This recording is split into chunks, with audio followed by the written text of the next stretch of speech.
So good afternoon, ladies and gentlemen. Thank you for tuning in to another Risk Institute online session. Today, we're really fortunate to have with us Dr. Pia-Joanna Schweizer, who will talk to us about her research on governance of systemic risks for policymaking and risk assessment. So the presentation will be around 45 minutes and 20 minutes of Q&A. If you could please make sure your mics are muted. But first, I'd like to make a few announcements. So we initially had a talk next week by Dominic Hose. He's rescheduled to the 15th of February. And then we have a bit of a gap and we'll start again from the 5th of January with Dr. Georg Schollmeyer, followed by Ms. Peg Coleman and Professor E. Katharina Auer, which you can put into your calendars if you like. And then we'll also have the Risk Institute annual showcase on the 1st of February. So without further ado, I'd like to introduce our speaker.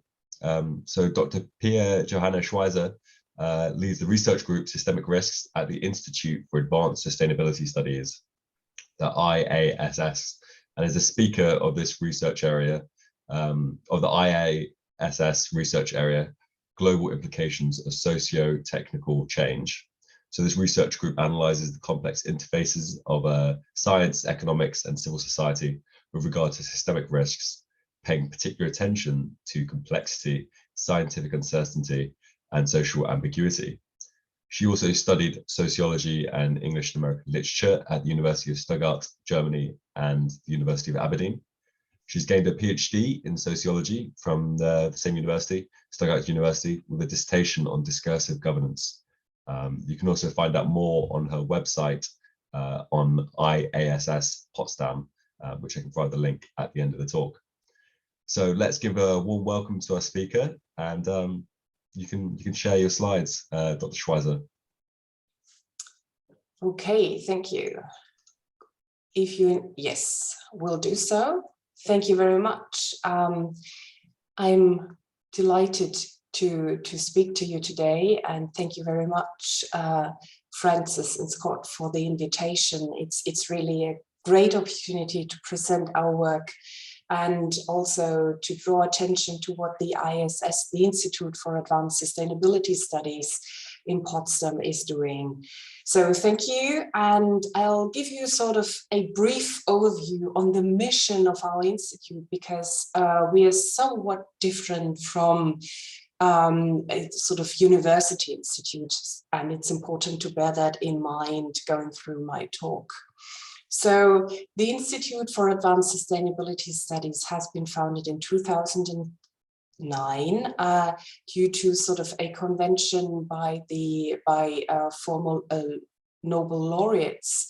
And sort of there was this request that apparently the world would need an institute that would rise to the grand challenges with regards to biodiversity loss, also climate change, and all these kinds of problems. And therefore, very much in vein of the classical advanced studies institutes, sort of ISS has a twofold mission. First of all, to provide sort of fundamental research into specific aspects that have been singled out as especially important or pressing, sort of pressing problems of our times, but also on the same sort of as a second mission to provide policy advice and to really listen to policymakers' requirements and stakeholders' requirements and facilitate processes that would sort of enhance that kind of exchange as a sort of a two-way road, not just sort of transferring knowledge from science to policymaking, but also listening to the demand of policymakers and stakeholders as well as the public. That being said, I lead the area Global Implications of Socio-Technological Change. This, I said lead, which is a bit misleading. As actually, I'm a speaker, therefore sort of representing this area that deals with sort of global aspects, sort of overarching aspects of technological change. The other groups in that area deal with digitalization and sustainability, and the other one with bioengineering, geoengineering. Sort of my research group on systemic risks deals with systemic risks especially, and sort of therefore also my talk today, which will give you an overview on our perspective on systemic risks. That's an interdisciplinary research group, as most groups are at ISS. Sort of we represent sociology, political sciences, but also physics and psychology. And sort of this interdisciplinary perspective is necessary to tackle systemic risks, because basically in an increasingly complex world, the consequences of human interaction and the consequences of human interventions in the environment and society are becoming ever more unpredictable. And sort of these sort of with sort of disciplinary scientific endeavors, we can do a deep dive into these specific aspects, but the interconnectivity, the interconnections, the coupling mechanisms that especially lead to systemic risks are very difficult to fathom. Therefore, this interdisciplinary perspective. And also the other reason for sort of this integration of perspectives is that while technological developments and societal change have definitely brought many benefits and has sort of increased the level of well-being across the globe, they are still causing unforeseeable changes and pose major challenges for society. So there are definitely sort of benefits, but also risks associated with socio-technical change. And this is also why I'd like to start my talk with basically the challenge we need to face, or our problem statement, basically. And in this quite famous OECD report that the OECD has published in 2003, they are basically sketching out emerging systemic risks of the 21st century, and they especially call for action, actionable research, basically. So that being said, the challenge here is that people face a variety of risks that result in damage to what they value. This already includes, a sort of a working definition for risk, that there is uncertainty about the consequences of human action with regards to technological innovation or sort of interventions with the environment that would potentially cause damage to what people value, being their life, health, but also well-being or economic assets and the environment.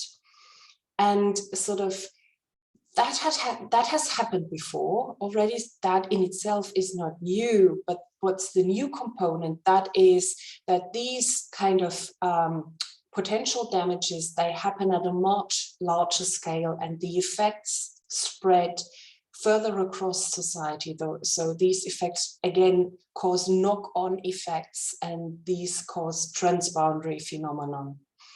And in the end, there's a potential threat for sort of all the systems on which society depends, and all the sort of the functionality of vital systems, vital societal systems is basically threatened.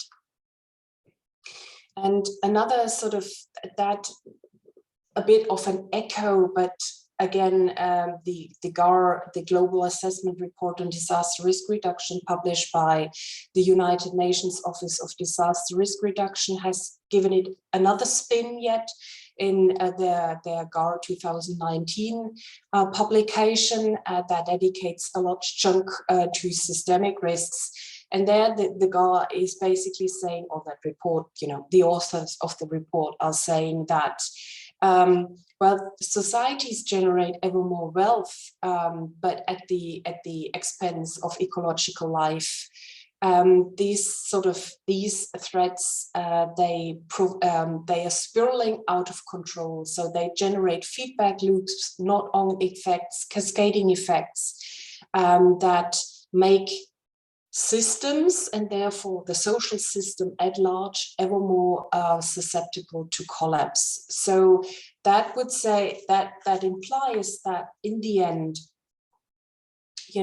we need to live with systemic risks, because our societies have become so interdependent, intertangled, and there are so strong coupling mechanisms, and through functional differentiation and everything, either we sort of disintegrate our systems and go back to a sort of a standard of living and a standard of well-being that would be would require giving up a lot of our luxuries.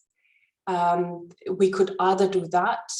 There's definitely not a global consensus on that road, but it might be, in the end, it might be possible with lots of fighting involved, probably, but that is not what the GAR is aiming for. The GAR is basically aiming for, this is basically the backdrop, and now we need to come to grips with that situation. We need to get a hold on sort of the fallout of systemic risks, basically. And this is also a bit sort of the stance with this presentation, saying that systemic risks, we can basically adapt to systemic risks. We can mitigate to a certain extent, but we definitely cannot get to the root of the problem. That is a societal differentiation.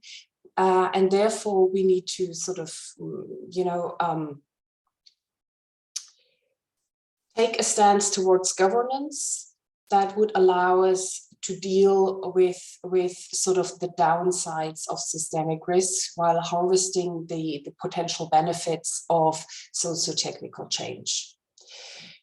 And therefore, first of all, starting out with that definition, the basic question then was for our research group, and sort of dealing with systemic risks in general, basically three research questions that we are trying to solve at the moment. And the first one is sort of, what are the chain reactions that systemic risks trigger in society, and how do they spread at regional scale, at the national scale, and at the global scale? So bearing already in mind a multi-level governance perspective. And the second question is, what are the mechanisms of risk perception that influence the development of systemic risks? So again, a social science perspective, what are basically sort of, how are people and social groups, how do they perceive systemic risks, and what are the social mechanisms that would then influence the sort of people's behavior towards dealing with systemic risks, and also institutions' way of safeguarding against systemic risks. And final questions, how can we improve governance of systemic risk for disaster resilient and sustainable societies? This last twist, this sustainability issue, as you can gather from the name of our institute, Institute for Advanced Sustainability Studies, this sort of, truth to be told, a normative goal that is sort of part of our even vocation at ISS. It's part of our mandate to sort of provide research, provide scientific advice that would help along the sustainability transformation across the globe.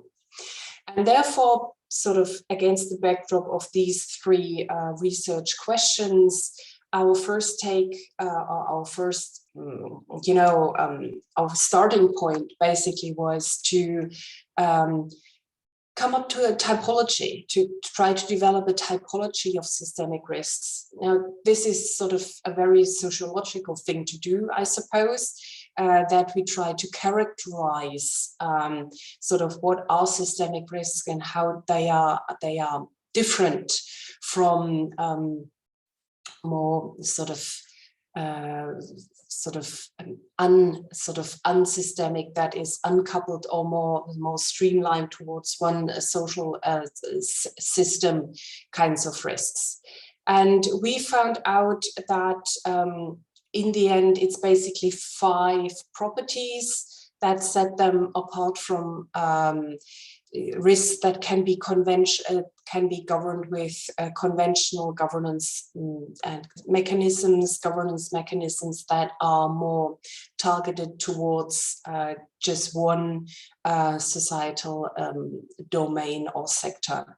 And that is the complex interdependencies, the coupling mechanisms, which is a property.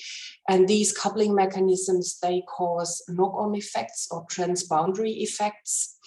And another thing is that the development, how sort of correct systemic risks develop, is often they are sort of something that has also been called creeping risks, sort of slowly developing, often under the radar of sort of foresight mechanisms, foresight institutions, and then sort of due to exponential growth, they suddenly sort of gain attention, and they become a pressing problem in a rather short period of time. And they are also associated with tipping points, beyond which, once such a tipping point has been reached, the system basically switches its properties, and sort of often with regards to systems whose functionality humans value, this change in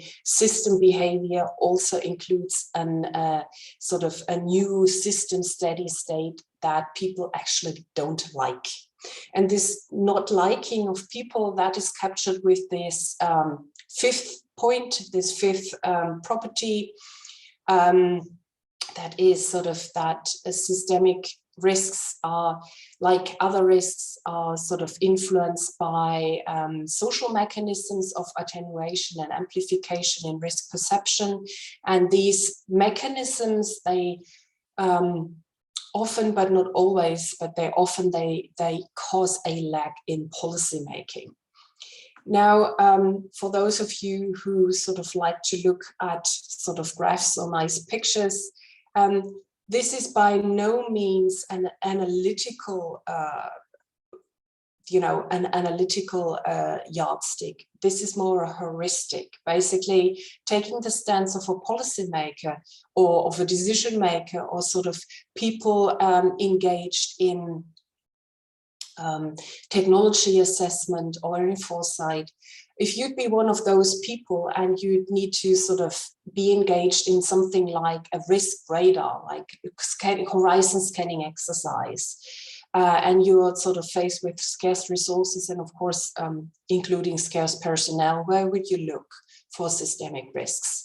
And sort of that would be the upper right-hand quadrant, where we have high levels of complexity. We have transboundary effects, knock-on effects. We see tipping points, and these risks are often sort of regarded as a less pressing problem at the moment, which also, of course, influences regulation. So that being said, I'd like to draw your attention to this 5th property, this 5th component, the social amplification and attenuation of risk in the case of systemic risks.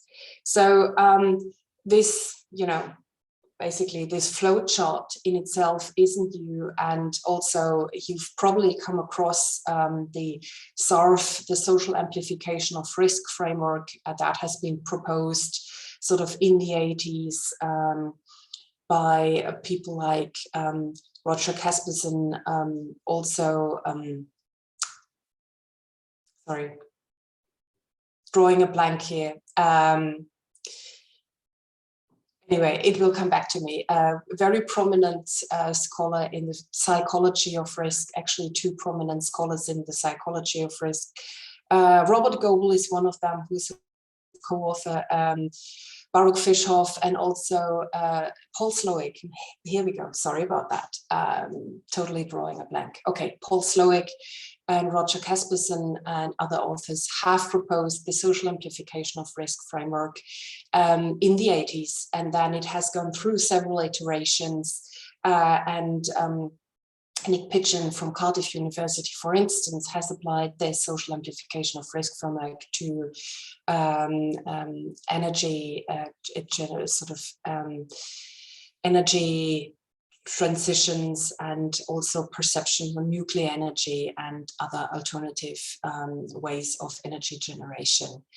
With interesting effect, because what we see here is that, you know, there's actually a risk event, sort of basically something happens, either it's an oil spill or a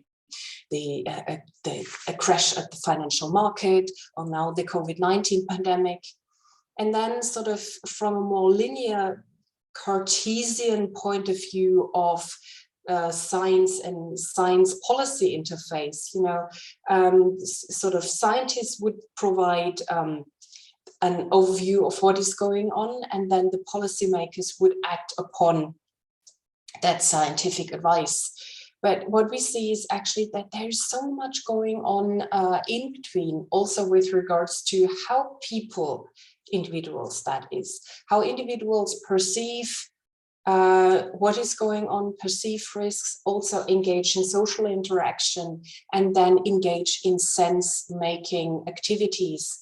So we've got the risk events, and then a sort of information is passed on between people, and sort of this information is being interpreted that causes a behavioral response, sort of a specific action is being taken, and then these again, they influence people, again, stakeholders in civil society, and sort of certainly the affected individuals and groups. That again causes ripple effects, knock-on effects that again sort of shape or generate impacts in societal subsystems. So this framework that is also is a way of thinking about linking the more structural aspects of society with more agency-oriented kind of aspects of individual behavior, but also perception.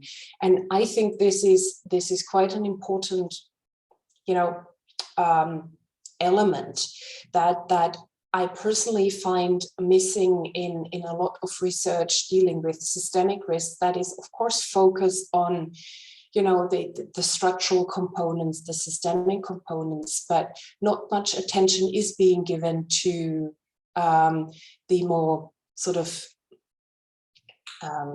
the elements that would then sort of inform or could potentially explain human agency, could explain human behavior. And therefore this, you know, this combination of the more behavioral sciences, sociology kind of oriented outcomes with the more, you know, structural oriented kind of research that would then, of course, do a sort of analysis of the systems and how these can be, how these elements and coupling mechanisms can be analyzed. That is, I find, a worthwhile, you know, track of research that we are going to, at least us, going to invest some time in the future. So coming back to the risk perception part, as you probably all know, there are sort of risk perception in individuals' minds is basically a super complex process that is being influenced by lots of other layers. And again, this is a very crude figure. It's sort of breaking down lots of complexity.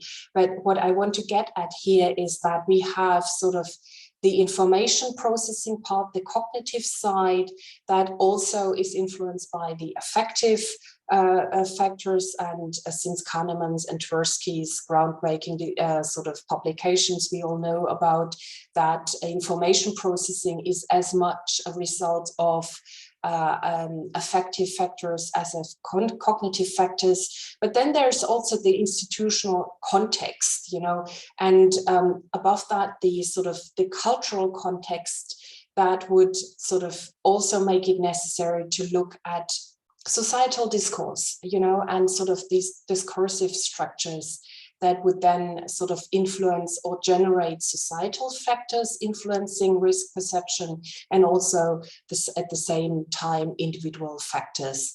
And again, this is another kind of combination, a link that I find interesting and worthwhile to pursue. Right, especially with regards to risk perception of systemic risks, we found that it's especially as we see now with the COVID-19 pandemic, we see that it's rather difficult for people, for individuals to get hold of, or, you know, to make sense, let's put it that way, to make sense of the counterintuitive causal connections. Let's take, for instance, climate change. We see that in science communication and risk communication with regards to climate change, this sort of divide between the risk source, basically the origin of what is going on, and the impact, both with regards to time, the time lag, as also with regards to geographic co-location on the globe, is quite difficult to, you know, to get across. So sort of for people, it's difficult to understand why sort of not taking the car for the school run would have such a huge impact on sea level rise in Bangladesh, to put just sort of, you know, very a bit of a crude example, but still, you know, it's what I'm trying to get at here is sort of this disconnect in time and in place. And for people, that's simply not plausible. Therefore, you basically also, what also is difficult to grasp is this nonlinearity. Now, due to the COVID-19 pandemic, we all know, even those not trained in statistical analysis know about exponential growth. But that is sort of we came by the hard way, basically. Sort of that there are these creeping risks that suddenly pose a really, really pressing problem. And that is also difficult to understand and sort of difficult to wrap, sort of to a challenge for communication, that we need to be prepared for these kinds of creeping risks. And that, of course, causes sort of in many individuals a sense of cognitive dissonance.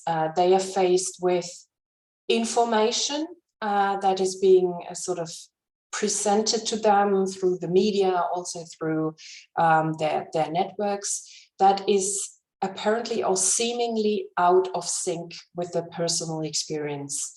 And as we know, when sort of there's cognitive dissonance, it's important, or sort of a fallback option for people is sort of their sort of in which institutions and in sort of which peer groups they put in which they put trust. So a general trust in institutions, science, agencies, but also government is important in that context when people are faced with cognitive dissonance. And then also in that case, you know, nowadays new communication media, Twitter, Facebook, whatever you've got, of course, play a huge role, and also filter bubbles, you know, sort of that is a way of dealing with cognitive dissonance on the one hand, but also against the backdrop of systemic risks, which do cause this disconnect between what people perceive as a pressing problem and what scientists, experts in that sense perceive as pressing problems. So on average, what we see is that systemic risks tend to be attenuated, socially attenuated rather than amplified. And if they are being as perceived as a pressing problem by specific groups like Fridays for Future with climate change or Extinction Rebellion, then it still does not lead to policy response or governance mechanisms that would deal with the problem adequately, as we also struggling with our conference of the parties. Right, so against this problem statement, very much so, not so much an analytical analysis, rather a problem statement. What we need is first, we need an analysis of systemic risks that pays close attention to the interdependencies between societal systems, and also the layers of our analysis. Therefore, again, this is a heuristic of trying to depict the coupling mechanisms that I find especially important for an analysis of systemic risks. First, we've got the risk emitting systems, and those are embedded in institutional arrangements and regulation. Again, these institutions are an output or a byproduct of a societal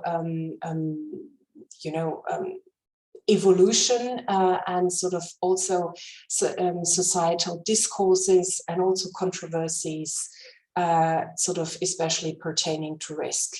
So we need to pay attention to all of this embeddedness and the coupling mechanisms that are going on between these systems. And there are many more systems, and these system boundaries are artificial in that sense. They are problem-driven, inquiry-driven, depending on the specific aspect we want to analyze. These system boundaries that need to change or come up and lead our inquiry. And therefore, it's important to note that, or an important element of an analysis of systemic risk would include a boundary analysis and a constant reflection on those system boundaries. And that also requires, this reflection process also requires an interdisciplinary and cross-sectoral cooperation.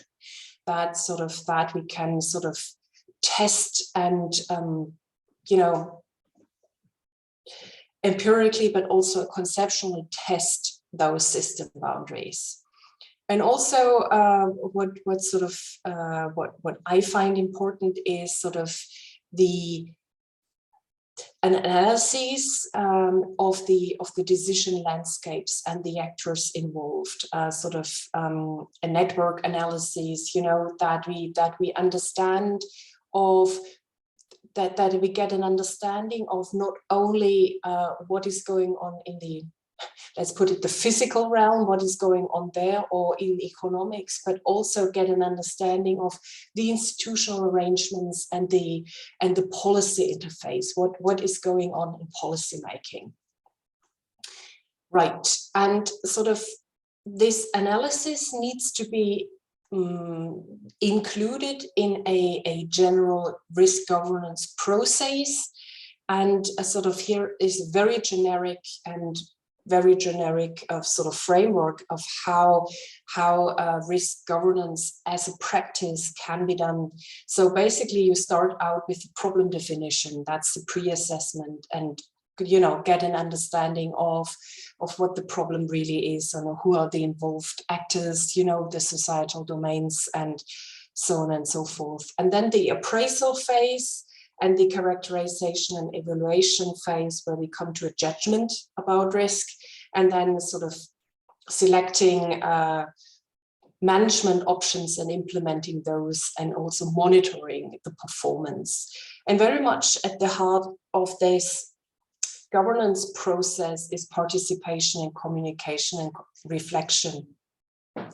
So I think it's important to understand that in that sense, governance is or refers to the actions and processes and also traditions and institutions by which authority is being exercised and decisions are taken and implemented. And sort of the twist to sort of spinning that yarn a bit further to risk governance, sort of making that connection to the risk setting, then risk governance includes all the actors and all the processes and conventions and mechanisms by which relevant information concerning risk is collected, analyzed, communicated, and sort of by which management decisions are being taken and implemented. And sort of participation and communication, both amongst experts, but also with stakeholders and the public, are very much at the heart of this process. And also iteration and reflection are an integral part of this process. So let me, in the last couple of minutes, oh yeah, sorry, forgot about that one. Yeah, right. So sort of very abstract principles, basically, that should inform ideally, and that have been discussed in the literature, sort of principles that inform these processes, also the selection of actors or participants in this risk governance process, are these couple of indicators, and sort of, you know, it's basically the usual suspects. But with regards to systemic risk, what we found also in our empirical studies is that accountability is definitely an issue that is difficult to keep track of the outcomes of specific management actions, and sort of due to the time lag also and the knock-on effects. Also governance decisions bring with them. Therefore, accountability of decision making is often an issue with regards to systemic risks. And then also due to this creeping nature of systemic risk and the exponential growth, sort of these sudden changes in behavior, in system behavior that are a part of systemic risks, the iteration and reflection processes are important, because it might be the case that we have a good understanding of what is going on for a rather long time, and then people become, you know, I don't want to say lazy, but rather laid back, and sort of they are under the impression that things are under control, when there's suddenly sort of changes in system behavior that make action where people need to take sudden action, and that often leads to crises. And we definitely want to avoid situations of crises. Right. Sort of again going back to the risk participation part, that is at the heart of this governance cycle. We have looked at sort of a mechanism or a principle that is in the European Union, at least, very much sort of a a guidance, basically how to deal with situations where there is simply not enough scientific information available and evidence available, sorry, and where there's reasonable doubt about potential outcomes. And we've looked at how the precautionary principle has been applied in various instances in Europe. And we see that indeed, although it is a guiding principle and it's basically a principle of European law, the outcome is very different, and sort of that even if such a sort of a guiding principle is available, then we need to do more with regards to streamlining the application and helping the application along. So that is a Horizon Europe project that we are currently engaged in. And then also another one that deals with participation, that will start in February, which dedicates lots of attention to that participation part, where we want to sort of generate a protocol for Europe on sort of how to go about risk participation. And we also have a sort of not only a conceptual phase where we set up a framework, but also an empirical phase where we are engaged in 17 European countries and take into account the vast diversity of European countries. And that's, that's going to be a ride, I think, but sort of, again, against the backdrop of the Recipes project, I think it is important to also, to come to a more empirical basis and to compare performance of participatory approaches towards risk governance. And sort of with that, sort of as sort of one of my last slides, sort of, as I said, ISS is trying to inform policymaking also, as well as providing sound scientific evidence. What we see is that an interdisciplinary analysis of systemic risks is necessary, that especially incorporates quantitative as well as qualitative indicators. And that is yet another, scientific challenge, sort of merging these quantitative as well as qualitative indicators in coupled models, for instance. And another part, that is the transdisciplinary risk evaluation, where sort of the stakeholder engagement, participation, and communication plays a major role. For instance, in scenario assessments, where we sort of integrate stakeholders and the public's points of view for evidence-informed decision making. And therefore, again, a bit of a normative stance here in our point of view, and in the sort of tradition of the ISS, risk governance therefore should be targeted towards sustainability and increasing societal resilience. And I know that this might be an issue that will be controversially discussed in this setting. So just sort of a brief pointer, we are engaged in ISO deliberations on the new standard of the 31,000 risk management family, the 31,050 dealing with managing emerging risks, where we, contribute our points of view and our expertise with regards to systemic risks, sort of for horizon scanning activities for emerging risks.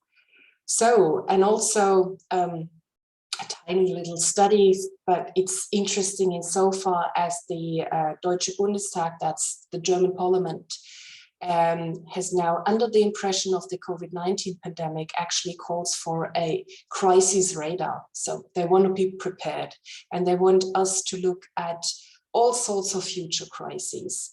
And sort of our report is not so much concerned with a deep dive into specific crises or specific risks with the potential for crises, but rather more sort of this horizon scanning. You know, what would be sort of, what are the dimensions that are that such a radar would need to you know, integrate? What sort of, what are the mechanisms that give rise to crises? So, and with that, I'm at the end of my talk. So thank you very much for your patience, and I look forward to the discussion. Thank you. Thank you very much, Dr. Schweizer, for a wonderful presentation and overview of your work on governance of systemic risks. It's really, really insightful. So we open the floor for conversation and discussion. I'll just get the ball rolling for my first comment or question. I thought it was quite interesting what you were saying about human behavior becoming quite slack with the kind of risk fatigue. Keeping the consistency of risk management practices and the risk governance is obviously quite difficult. And you raise this other element of accountability being a typical issue with systemic risk. I imagine it's quite complicated. I was wondering if you could talk a little bit more about how one would go about monitoring the performance of these risk mitigation measures within the risk governance framework, and whether, I imagine it's quite expensive to measure the impact or the prevention of a risk across a whole system. If you could prioritize maybe the one or two best practices that are out there, I think that'd be really, really insightful for our viewers. Right. So with regards to the accountability issue, so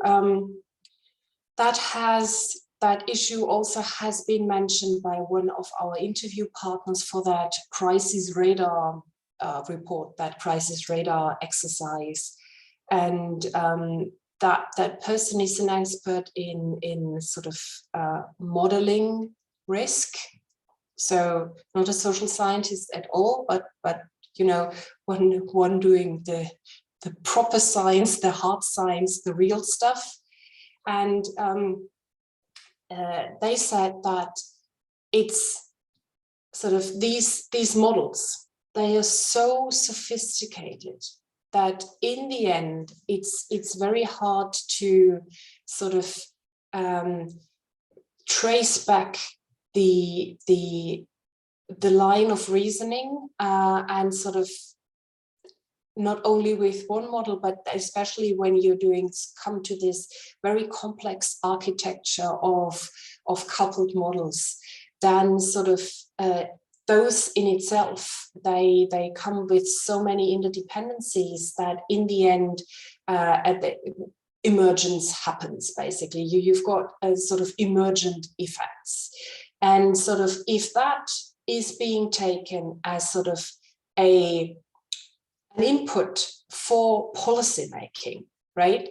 That in itself is very difficult then to trace back sort of where was a problem, where was sort of a faulty assumption or something like that, and that in the current climate, in the current political climate, it sort of politicians and decision makers, of course, request sort of not a long line of reasoning how scientists arrived at a specific, you know, how they came about their figures, basically, or their results.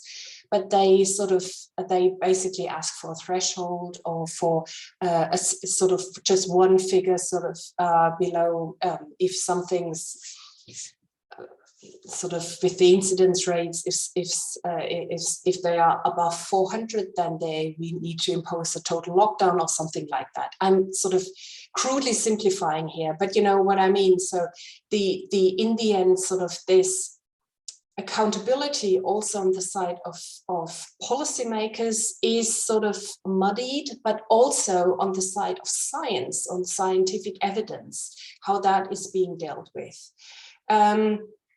And sort of one way, and this is not a silver bullet, but one way of dealing with this problem is sort of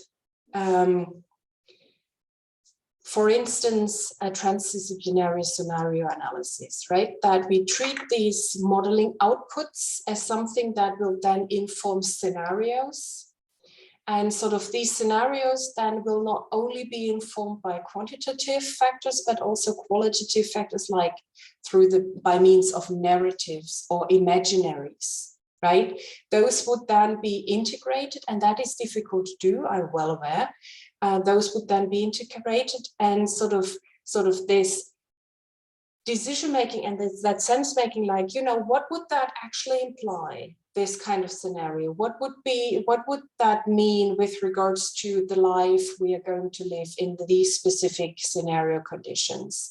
That judgment that will then ensue, that would also need to include stakeholder perspectives and perspectives of the public, depending on the specific risk issue. People of directly affected citizens, for instance. So that is a way of, you know, dealing with that issue, that direct accountability is simply not possible at that level of sophisticated models and in these governance arrangements where we do have, you know, this short-termism of the political cycle and stuff like that. If that makes any sense. Yeah, it does. Thank you. I think, as you raised, I think a lot of these models can be very complicated and difficult to explain, the line and reasoning, as you mentioned. And having a narrative or a story, because that's what us humans tend to gravitate towards or are able to understand and memorize, is having that narrative and story interweaved with the quantitative data. Is a really important point that you raise, I think. So thank you. Thank you. Does anyone have any questions from the audience? Tom Woodruff, would you like to unmute your microphone? Yeah, thank you very much for a really interesting and very wide-ranging talk. It covered a lot of ground which I've heard about a bit, and I'm sure is really, really important, but I haven't had much time to really get into the details. You've given me a lot of leads to follow up on. My question is really about how systemic risk management might fit into a commons governance framework along the lines of Elinor Ostrom's proposals, and whether you have any specific advice. So just for context, I used to be associated with the Risk Institute. I did my PhD here in physics, but I'm currently working on the design and implementation of exchange systems for communities which don't cause many of the negative effects of the current financial system, such as wealth extraction, the imposition of risk on the general population, inequality, ecological destruction. And the networks we're designing and implementing are owned and managed by and for their members, with the governance based on Elinor Ostrom's principles of commons governance. And so that's really what I'm interested in, you know, how we can integrate perspectives on systemic risk into that governance framework. Right. Yeah, thank you very much for that question. The sort of with Anne Bostrom's proposal, and we see that it works very well on the community level, and that is great. You know, the problem a bit with systemic risks that are those transboundary effects that would then also cut across governance levels. So often a systemic risk, although it may originate in a sort of a region or in a local setting, then becomes a national, even an international, even a global issue. And sort of, therefore, sort of Anne Bostrom's proposal, her framework, would then need to be embedded in a multi-level governance perspective for this specific risk that you're looking at. And often in that case, then we are not only dealing with one hazard or one risk, but multi-hazard, multi-risk phenomena. So if I'm correctly informed, the current Europe, the Horizon calls, they have this section on disaster resilient societies that especially also ask for multi-hazard, multi-risk frameworks that would sort of bear that integration or would facilitate that kind of integration. And that would then require an integration of information, of data, also of knowledge, referring to the sense-making activities, and an integration then of governance levels and with regards to mechanisms, incentives, resources, and all of that. So yeah, not a simple answer, rather more something that makes things more difficult, but I think you're definitely right with that starting point. And I definitely also go along with that suggestion, just with the additional twist about the multi-level governance setting in those cases when we are dealing with systemic risks. Okay, so do you mind if I ask a follow-up question? Oh, thank you. So I guess, would it be correct to kind of paraphrase and say that below a certain threshold of size and complexity, actually systemic risk is not something which should be your prior concern? Systemic risk is really something which emerges at certain scales, and you have to have the appropriate levels of information flow and decision making in order to meet them at the level they emerge. Is that right. essentially right. it?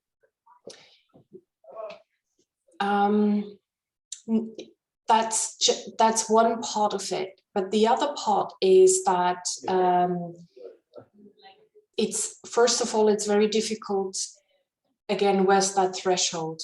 You know, when are they becoming so large or so internationally, globally relevant? So that doesn't mean that only global systemic risks are systemic risks. Also systemic risks sort of at a local level can be systemic when they sort of cause these knock-on effects and sort of multiple risks and multiple hazards are merged. And when it's not enough to treat something as a health risk or a occupational health and safety risk or sort of a risk of just for the economy alone.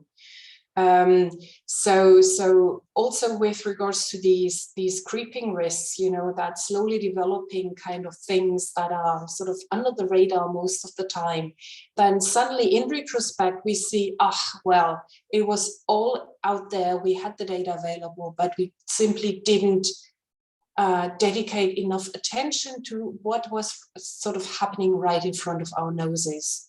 So it's definitely a part of what you're saying, sort of especially bearing in mind scarce resources. So we need to make also decisions on, you know, what's the most pressing problem. And then when it becomes sort of with COVID, you know, when it's a pandemic, we all say, yeah, okay, you know, we need to deal with that problem. But, you know, the very real threat of biodiversity loss, did we really do all that would be necessary, you know, or is it only when we see that there will be no apple trees in bloom in spring? Thank you very much. Thank you for your questions. Do we have any more questions from the audience? Could I ask one? Of course.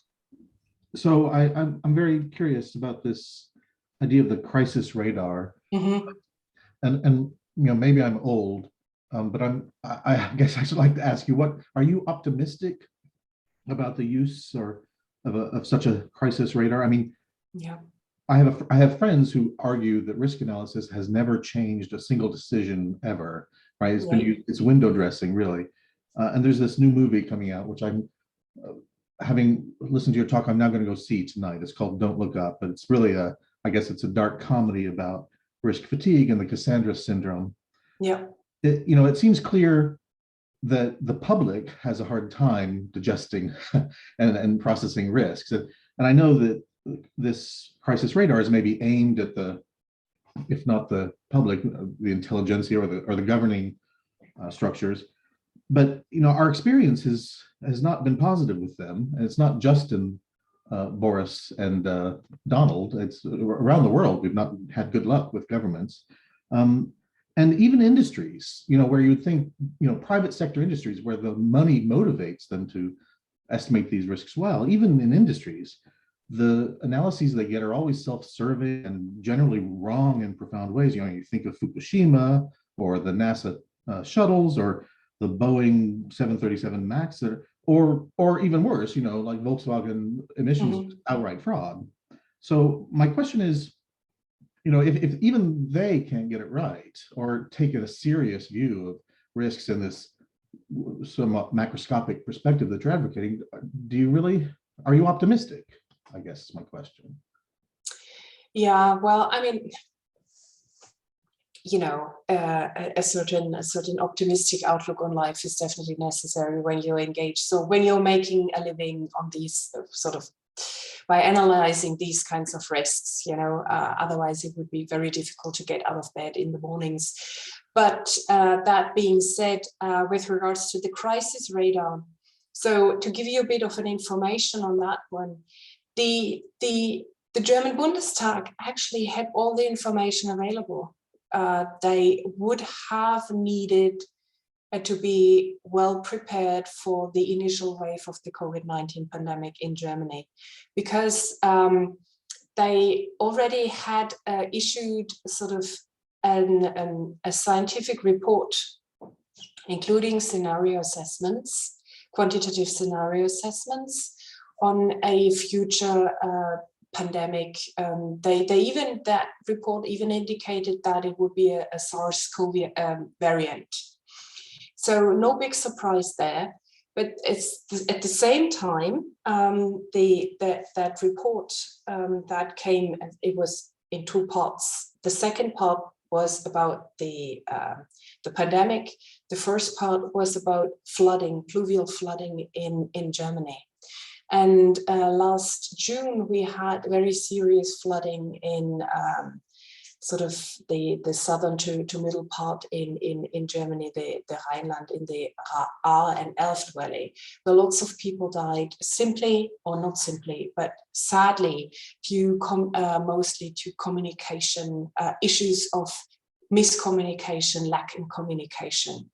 It's not that the science isn't there. The science is available, the evidence is available, but it is a matter of communicating, and also a matter of communicating within agencies, within governance institutions, and then also getting the message, not only information, but getting the message across to people so that they can engage in adequate behavior that would safeguard their security. And against this backdrop, against the floods in June and against the pandemic, the parliamentarians decided, scenario analysis and gathering evidence is a very vital component. It is super important, but we need more. We also need to analyze institutional settings. We need to analyze how people deal with information, also their sense-making activities and their attitudes towards specific risks. And that is something where I think that risk analysis can do more, and that integration part. It's not that it's not there. There's strong tradition in risk perception and all of that, attitudes towards specific risks, long-standing tradition.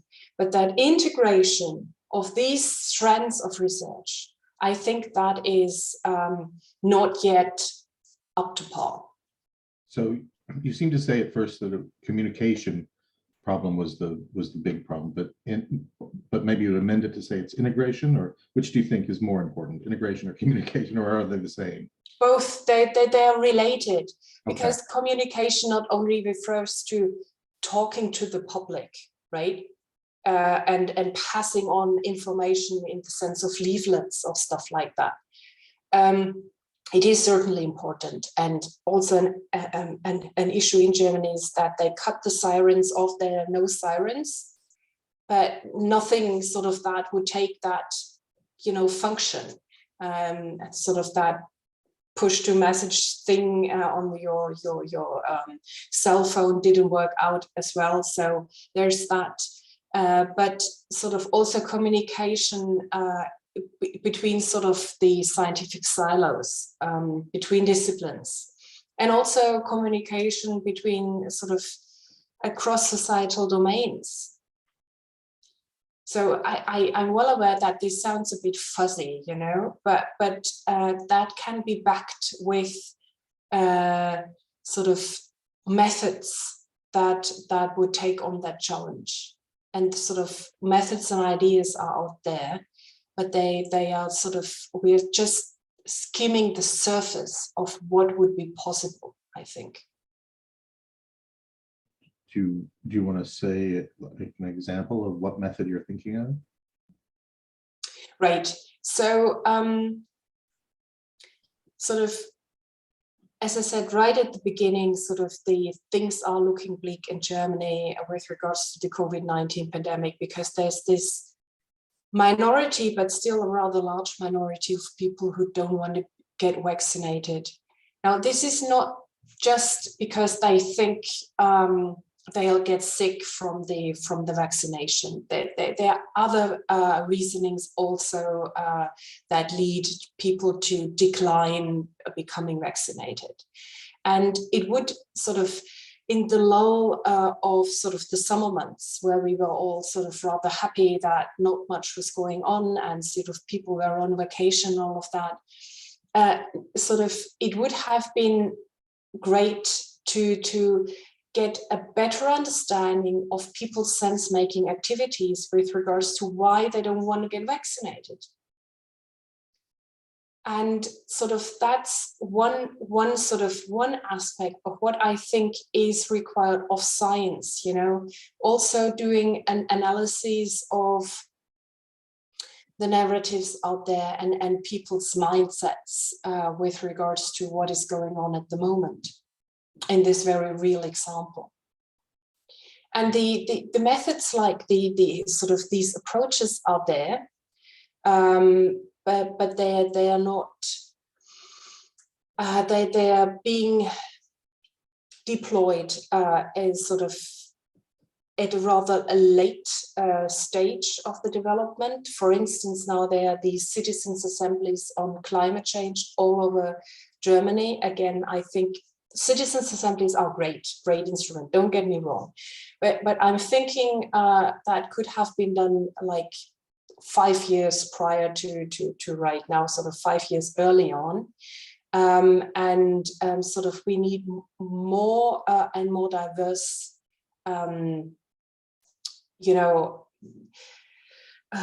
sort of mechanisms like the citizens' assemblies to come at that integration of scientific analyses and sort of concerns. Thanks. Do we have any more questions from the audience? Tom, did you raise your hand again just now? Yes, I did. Do you mind if I ask another question? Please go ahead. Thanks. So I think there is a fairly strong argument to be made that when you're dealing with a complex system, if you design a complex rule set to try and govern that system, you just create opportunities for people to game the rules. Whereas if you have a simple rule set, that can be much more transparent and much more robust. And so I was wondering whether you'd come across any design principles for formulating these rules for effectively governing complex systems. Right.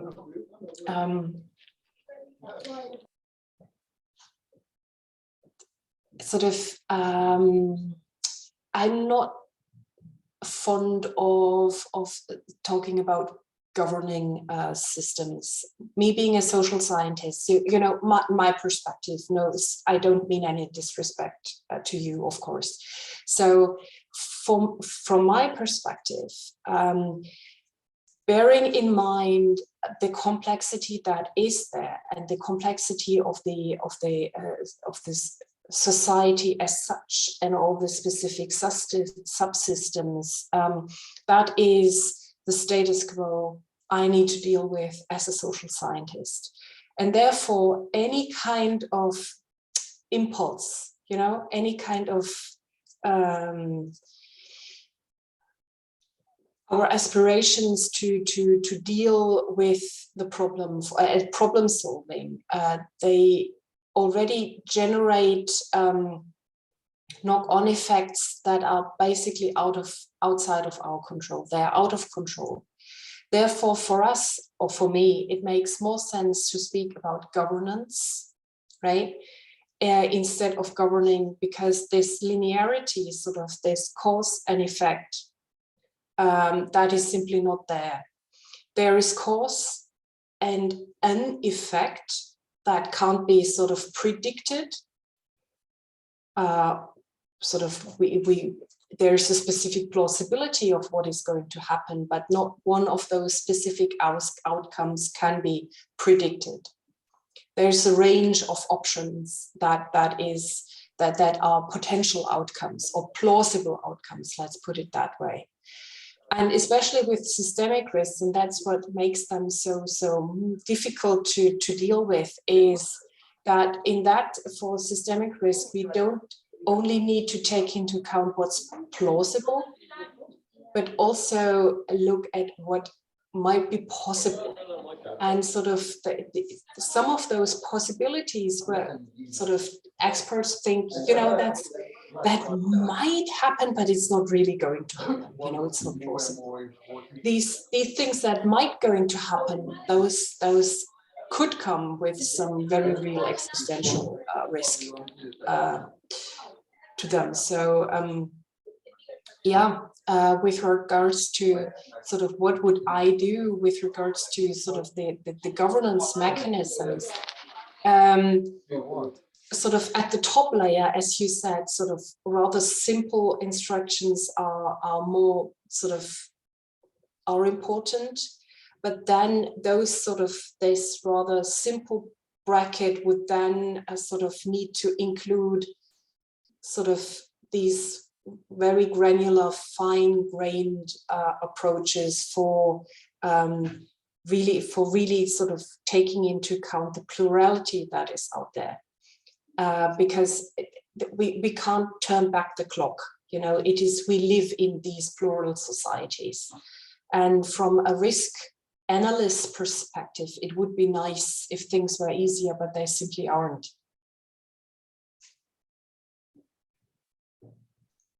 So apologies, that wasn't really helpful. No, not at all. No, that was very interesting. Yeah, okay, thank you. Okay, I think we have time for one more question. Does anybody else, say Vladimir, Peter, Enrique, have any questions before we wrap up?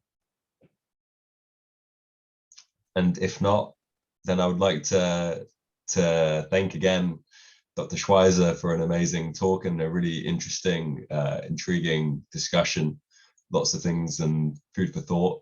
So thank you very much again. If you'd like to follow Dr. Schweizer, you can find her on iass-potsdam.de or her Twitter handle, which is @PJ_Schweizer as well, to keep up to date with her research. And you'll be able to find this talk as well if you'd like to rewatch anything on our YouTube channel, which I'll provide in due course. It should be available in a couple of days. So thank you very much. Thank you, Francis. Thank you, Scott. Thank you all. It's been a great session. Thank you. Thanks for your questions and the discussion. Thanks. Have a great day. Thank you. Bye-bye. Thank you. Have a great day. Bye. See you later. Thank you. Take care.